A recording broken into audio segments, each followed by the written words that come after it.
Chapter 5, Whispers and Shadows, Part 1, A Moment's Respite. The Whispering Cog lived up to its reputation.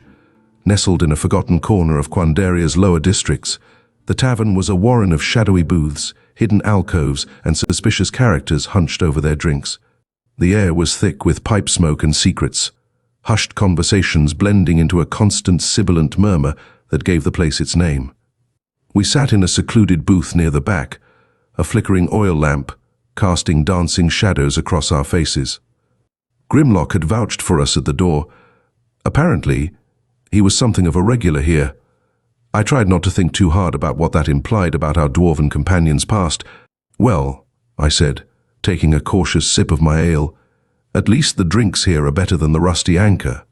Lyria sat with her back to the wall, her obsidian eyes constantly scanning the room. She hadn't touched her drink.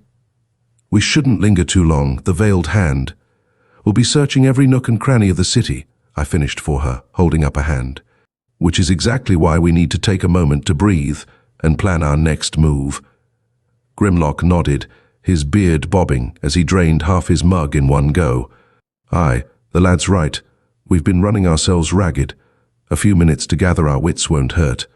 I could see Lyria wanted to argue, but she relented with a small nod. "Very well, but we must use this time wisely." I leaned back, feeling the ache in muscles I didn't even know I had. It was hard to believe that just yesterday, my biggest concern had been making rent. Now I was caught up in a magical arms race that could determine the fate of Quandaria itself. "All right," I said, pulling out the magical map. "Let's take stock. We have 3 fragments, 4 more to go." The holographic display flickered to life above our table, thankfully unnoticed by the tavern's other patrons, who seemed well practiced in minding their own business. Grimlock leaned in, studying the moving points of light. "They're still scattered, but..." He pointed to one light that seemed to be moving in a more predictable pattern. "This one. It's circling the same few blocks in the Silk District." Lyria's eyes narrowed. "A patrol route, perhaps? Or someone trying to throw off pursuit by staying in a familiar area?" I nodded, a plan already forming in my mind. "Either way, it gives us something to work with. We can stake out the area, try to intercept whoever's carrying it." As we discussed strategy, I found my gaze wandering to my companions. Lyria, the immortal guardian, looked weary for the first time since I'd met her. The constant tension of our flight had taken its toll, and I could see the weight of centuries in her eyes. Grimlock, despite his gruff exterior, had proven himself a loyal ally. His knowledge of Quandaria's underbelly had saved our skins more than once. Yet there was still so much about him I didn't know. And me? Corvus Blackthorn, in way over his head but somehow still afloat. The events in the pool of reflection had shaken me more than I cared to admit. I'd seen versions of myself I never wanted to become, but also glimpses of potential I hadn't known I possessed. "A copper for your thoughts, lad." Grimlock's gruff voice pulled me from my reverie. I shook my head, managing a wry smile. Just thinking about how surreal this all is. A few days ago, the weirdest case I had was tracking down a missing familiar. Now, I gestured vaguely at the magical map and our motley crew. Lyria's expression softened slightly. "You've handled yourself admirably, Mr. Blackthorn. Many would have broken under the pressure by now." "Thanks," I said, feeling a warmth that had nothing to do with the ale. Though I'm pretty sure I'm just running on a mixture of adrenaline and sheer stubbornness at this point. Grimlock chuckled. "Aye, that'll do it. It's gotten me through more scrapes than I care to count." As we shared a moment of camaraderie, I realized something. Despite the danger, despite the world-shaking stakes, I felt good. There was a sense of purpose, of being part of something greater than myself.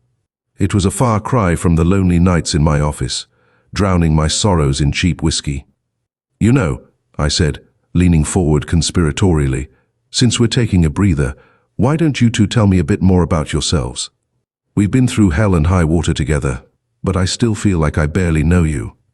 Grimlock stroked his beard thoughtfully. "Not much to tell, lad. I've been around the block a few times, seen things that would curl your hair. But that's a story for another time, perhaps over a stronger drink." Lyria hesitated, then spoke softly. I've watched Quandaria grow from a small settlement to the sprawling metropolis it is today. I've seen wonders and horrors beyond imagination. But in all my years, I've never encountered a situation quite like this. I raised an eyebrow. That's saying something coming from an immortal guardian. She nodded, a hint of a smile playing at her lips. Indeed. Perhaps that's why I find your company so refreshing, Mr. Blackthorn. Your perspective is uniquely mortal, yet you face these challenges with a courage that rivals the heroes of old. I felt my face grow warm. Well, when you put it that way, how could I possibly let you down? As the night wore on, we continued to talk, swapping stories and building a camaraderie that went beyond our shared mission. For a few precious hours, we weren't a ragtag team racing against time to save the city. We were just three unlikely friends, enjoying each other's company in a dimly lit tavern. Tomorrow would bring new challenges, new dangers. But for now, in the smoky confines of the Whispering Cog, we had found a moment of peace. And somehow, I knew that this moment, this connection we were forming, would be just as crucial to our success as any magical artifact or clever plan. As I looked at my companions, I couldn't help but smile. Whatever came next, we would face it together. And that, I realized, made all the difference in the world.